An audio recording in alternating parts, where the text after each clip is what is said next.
नमस्कार, मी पंजाब डक। आज आहे 22 सप्टेंबर 2025। पाऊस सुरू झालेला आहे, पण हे पाऊस आणखीन कधीपर्यंत राहणार आहे असे शेतकऱ्यांचे फोन येत आहेत। म्हणून हा परत एक तातडीचा अंदाज शेतकऱ्यांना दिला।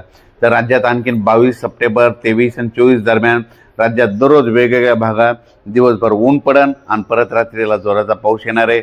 म्हणून हा मराठवाड्यातल्या सर्व शेतकऱ्यांनी हा अंदाज लक्षात घेतला। पश्चिम महाराष्ट्रात देखील हीच परिस्थिती राहणार आहे। दिवसा ऊन पडल, काही ठिकाणी दुपारनंतर कधी रात्रीच्याला असा पाऊस येणार आहे, म्हणून हा अंदाज लक्षात घ्यायचा। उत्तर महाराष्ट्रात देखील अशीच परिस्थिती राहील।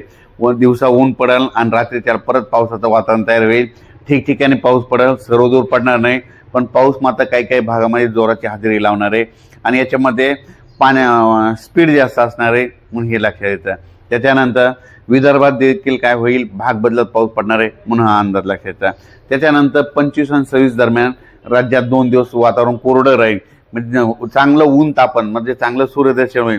पण त्याच्यानंतर राज्यामध्ये 27 सप्टेंबर 28, 29, 30च्या दरम्यान राज्यामध्ये ठिकठिकाणी मुसळधार पाऊस पडणार आहे, कुठं अतिमुसळधार पडणार आहे, कुठं रिमझिम पडणार आहे, कुठं ओढे नाले पडणार आहे। म्हणून हा अंदाज सर्व जनतेने लक्षात घ्यायचा, सगळ्यात महत्त्वाचं शेतकऱ्यांनी लक्षात घ्यायचा। नदीकाठच्या लोकांना सांगू इच्छितो की तुम्ही काय करा, ह्यामध्ये 27 ते 30 दरम्यान आपली जनावरे नदीच्या काठाला, नदीच्या तीरावर, नदीच्या काठावर बांधू नका। त्याच्यानंतर आपल्या पाईपलाईन असल्या तर आधीच बाजूला काढून ठेवा, कारण ह्या पावसामध्ये म्हणजे जे धरण येतं त्या धरण क्षेत्रामध्ये, त्या कॅचमेंट एरियामध्ये जास्त पाऊस पडल्यामुळं त्याच्यानंतर ह्या धरणाचा देखील पाणी सोडावं लागणार आहे। म्हणजे धरणात पाणी सोडल्याच्यानंतर जास्त जर फ्लो नदीमध्ये आला तर तुमचे जनावरं तुमच्या गावात पाणी शिरू शकतं, म्हणून ही तुम्ही अगोदरच काळजी घ्यावी। खूप दिवसापासून 27 तारखेला पाऊस येणार आहे म्हणून ही सांगते, पण शेतकऱ्याचे परत असे फोन आलेत की हे पाऊस आता आमचं सोयाबीन करण्यासाठी कधी उघडणार आहे। तर राज्यातल्या शेतकऱ्याला सांगू इच्छितो की राज्यात 30 तारखेपासून ते 10 तारखेपर्यंत राज्यात हवामान कोरडं राहणार आहे। त्याच्यानंतर काय होईल, 30-1-2 तारखेला धुळी येईल, त्याच्यानंतर पाऊस देखील कमी होणार आहे आणि त्याच्यानंतर तुम्ही जसं वेळ भेटेल तसं दुपारपर्यंत तुमचं सोयाबीन कापायचं। कापल्याच्यानंतर तितकं वाळल्याच्यानंतर ढिगल मारायचे आणि लगेच झाकून ठेवायचं। असं केल्याच्यानंतर तुमचं सोयाबीन पदरात पडेल। आणि त्याच्यानंतर सगळ्यात महत्त्वाचं एक सांगू इच्छितो, आंबड म्हणजे जालना जिल्ह्यामध्ये आंबड तालुका आहे, आंबड तालुक्यामध्ये रोयलागड हे गाव आहे। तिथं ते एक तळं भरलंच नव्हतं, पण तिथले मला शेतकऱ्याचे फोन आले, अख्खा पावसाळा गेला, आमच्या तळ्यामध्ये पाणी नाही।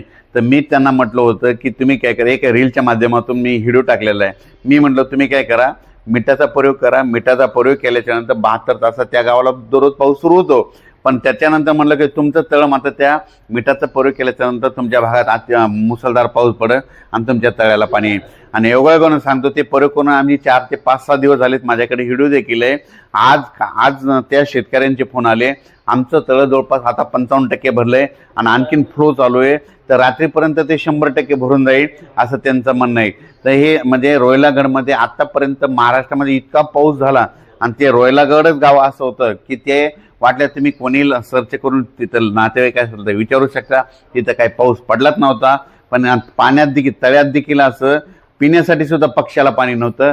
तिथं ह्या आताच्या ह्या कालच्या रात्रीच्याच पावसात 55% पर्यंत तळ्यात पाणी आलंय। मी एका रीलच्या माध्यमातून टाकले आणि आणखीन एक परत टाकणार आहे, म्हणून हे लक्षात येतं।